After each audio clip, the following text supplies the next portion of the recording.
আমাদের উপরে নামাজ ফরজ করা হয়েছে, হজ ফরজ করা হয়েছে, রোজা ফরজ করা হয়েছে, যাকাত ফরজ করা হয়েছে, ঈমান আনা বাধ্যতামূলক করা হয়েছে। এই পাঁচটি কাজ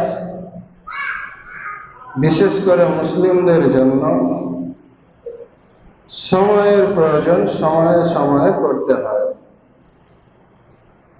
সব সময় করতে হয় না। তার মধ্যে একটি হজ।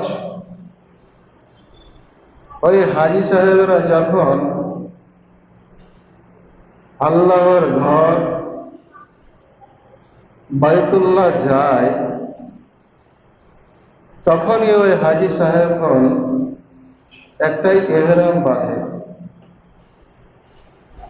যখনই তারা এহরামটা বাঁধে, তখনই তাদের জন্য কিছু বিধি নিষেধ চালু হয়ে যায়,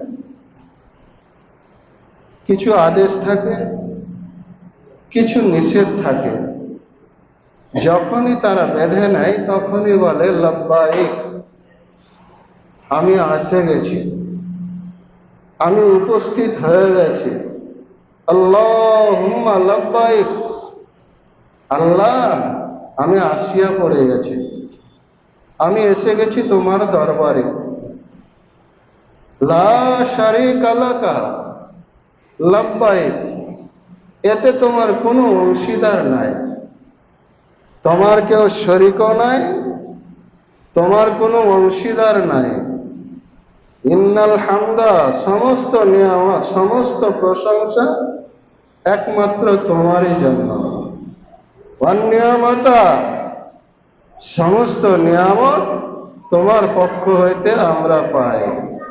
লাকা ওয়াল মুলক লা শারীকা লাকা, আর এই বিশ্ব রাজত্ব একমাত্র তোমার, একমাত্র তোমার। এই বিশ্ব রাজত্ব একমাত্র তোমার, কাউরির নয়। তাহলে আমরা বুঝতেই পারছি যে হজ যখন আমি এহরামটা বাঁধলাম, তা আমি কি বললাম আমি বুঝতে পেরে গেছি, এতে কোনো অসুবিধা নাই।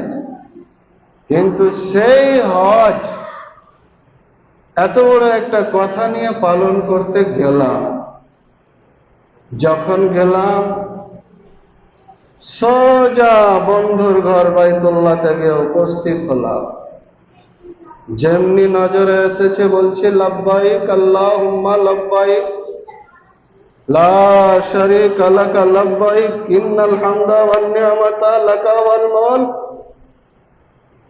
একবারে।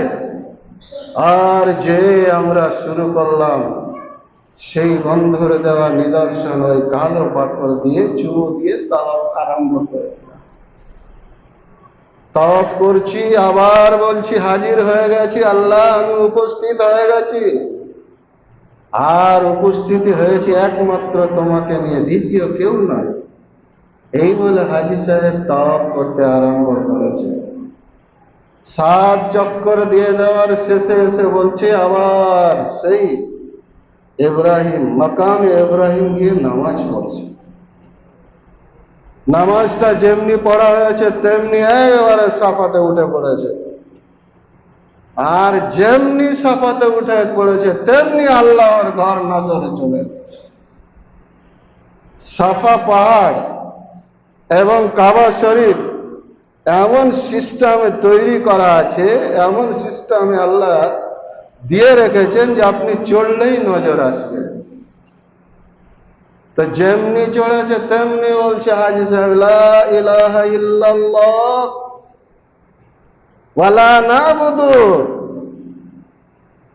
হাজী সাহেবের যেমনি নজরটা পড়েছে তেমনি বলছে লা ইলাহা ইল্লাল্লাহ, আল্লাহ তোমার ছাড়া কোনো মাবুদ নাই, মাবুদ নাই। আর একমাত্র তোমারই ইবাদতের জন্য এসেছি, একমাত্র তোমারই ইবাদতের জন্য এসেছি। ওয়ালা নাবুদু, কাউরিন নয়, কাউরিন নয়। প্রতিজ্ঞা করছে হাজী সাহেব, কিন্তু সে নিজেই বুঝে না। আদৌ বুঝে না আমি কি বললাম, কি করলাম, কি প্রতিজ্ঞা করলাম, কিভাবে করে আসবো, কিচ্ছুই বুঝে না। তাই হাজি সাহেব এসে পাল্টে যায়। সে তো বুঝতেই পারলো না আমি বললাম কি, আমি কি প্রতিজ্ঞা নিলাম, বুঝতেই পারলো না। দুঃখ ব্যথা বেদনা নিয়ে আবার ফিরে আসে দুনিয়ার মাঝে। এবার যখন সেই সাফা পাহাড়ে যখন এত বড় প্রতিজ্ঞা, তারপরে ওই হাজি সাহেব হাঁটতে শুরু করেছে মারোয়ার দিকে।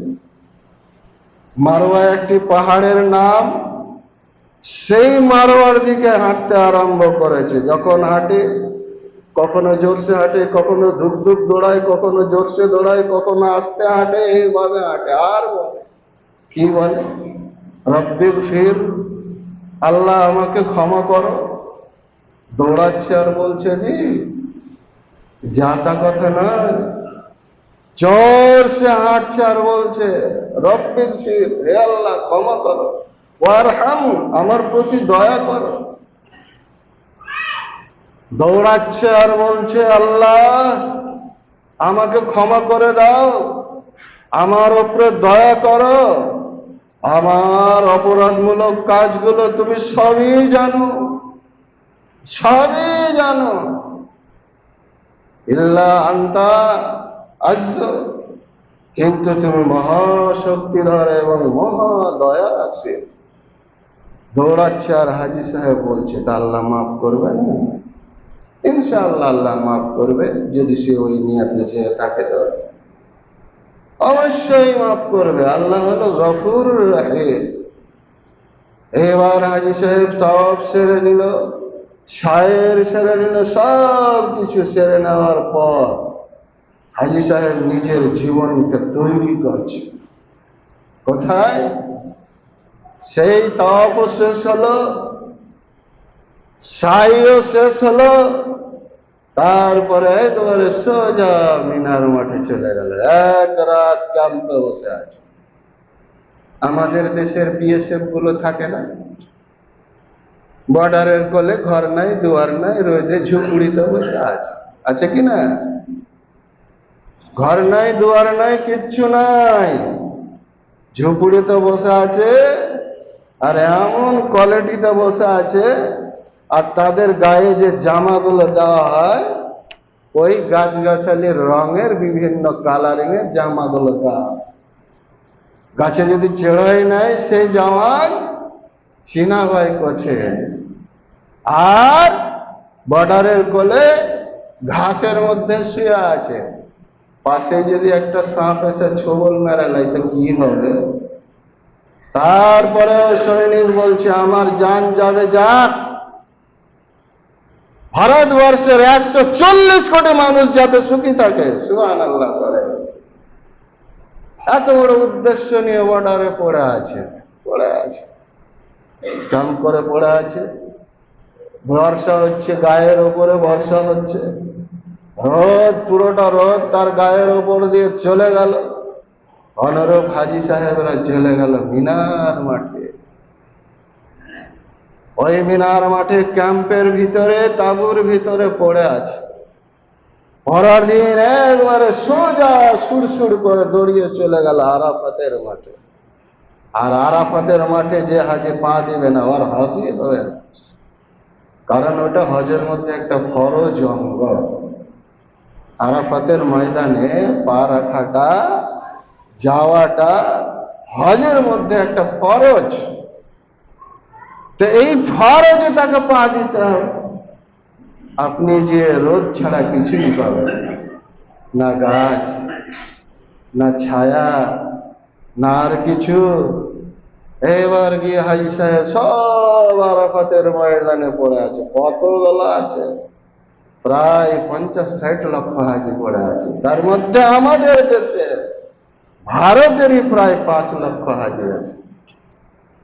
এত হাজি সাহেব ওখানে যে পড়ে আছে, কি কারণে? বন্ধুর সাথে ভালোবাসা নেব, বন্ধুর সাথে ভালোবাসা নেব। আল্লাহর কাছে আমি যে তার বান্দা, তার প্রমাণটা দিব। এই জন্য সে মিনার মাঠে পড়ে আছে। যেমনি ভাই সন্ধ্যা হয়ে গেল, রাত্রিবেলা চলে গেল মুজদালিফায়, রাত্রিবেলা চলে গেল মুজদালিফায়, মুজদালিফাতে রাত কাটিয়ে নিল। কোন ঘর দুয়ার কিছু নাই, জায়গা ওরে সুবহানাল্লাহ, এত শর্ট। এই যে আমরা যখন লেখাপড়া করতাম মাদ্রাসাতে এতটুকু করে জায়গা দিত, 1.5 ফিট 2 ফিট, বিছানাটা বিছিয়ে নাও, ওইটি শুতো, ওইটি খাও, ওইটি পড়ো।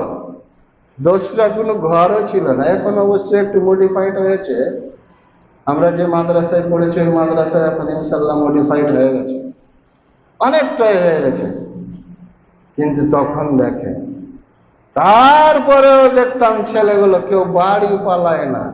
কেন? বলছে ইলম অর্জন করতে এসছি, ইলম তো নিব, জ্ঞান অর্জন করতে এসছি, জ্ঞান তো অর্জন করবই, তাতে যতই কষ্ট হয়। তাই একটু 2 ফিটের জায়গা, ওখানেই শুইছে, ওখানেই খাইছে, ওখানেই পড়ছে, ওখানেই তার জামা কাপড়, ওখানেই।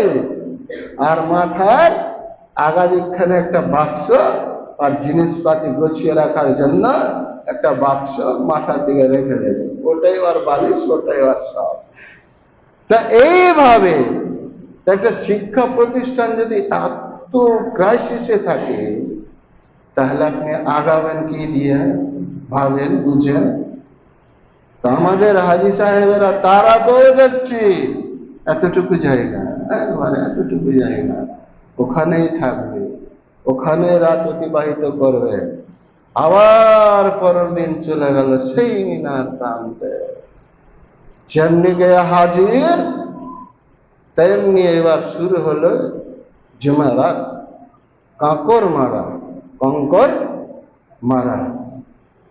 যেমনি কঙ্করটা হাতে লেগেছে, ওরে সুবহানাল্লাহ, সেই দৃশ্য নিবেন জি, লেন, সামর্থ্য থাকে তো লেন, দেরি করিয়েন না, খুব সুযোগ, খুব ভালো জায়গা।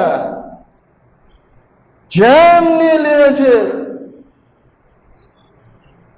আর সাথে সাথে বলছে আল্লাহু আকবার। যেমনি পাথরখানা হাতে নিয়েছে, আর তেমনি আল্লাহু আকবার, ওয়াগমা লিশ-শাইতান ওয়া হিজবিহি, এই শয়তান, তোমাকে আক্রমণ করা হবে, তুমি আমার দ্বীনের বিরুদ্ধে এসছো, তুমি আমার কাছে এসছো দ্বীনের বিরোধিতা নিয়ে। এই যে পাথর তোমাকে ঠুকলাম, এটা আমি প্রতিজ্ঞা করে নিলাম, যতদিন পৃথিবীতে বাঁচবো এরপরে আমি সেটাই করব। তারপরে আল্লাহ দেখেন তার বন্ধুকে কিভাবে পরিষ্কার পরীক্ষা করে দেখছে। তা ঠিক আছে, এগুলো তো করলাম, ভালো কথা, এবার কুরবানি দাও, কুরবানি দাও। কোরবানি ভাই দিতেই হবে। এবার সেই হাজী সাহেবরা আবার কুরবানি করে, কোথায়? ওই মিনার মাঠে, ওখানেই কুরবানি গুলো হয়। তো যারা বিদেশি হাজী, তারা নিজ হাতে করে না, তারা দায়িত্ব দিয়ে দেয়। আপনি ভাববেন যে দায়িত্ব দিয়ে কি কুরবানি কবুল হবে? ভেবে না, অবশ্যই হবে, ইনশাল্লাহ হবে।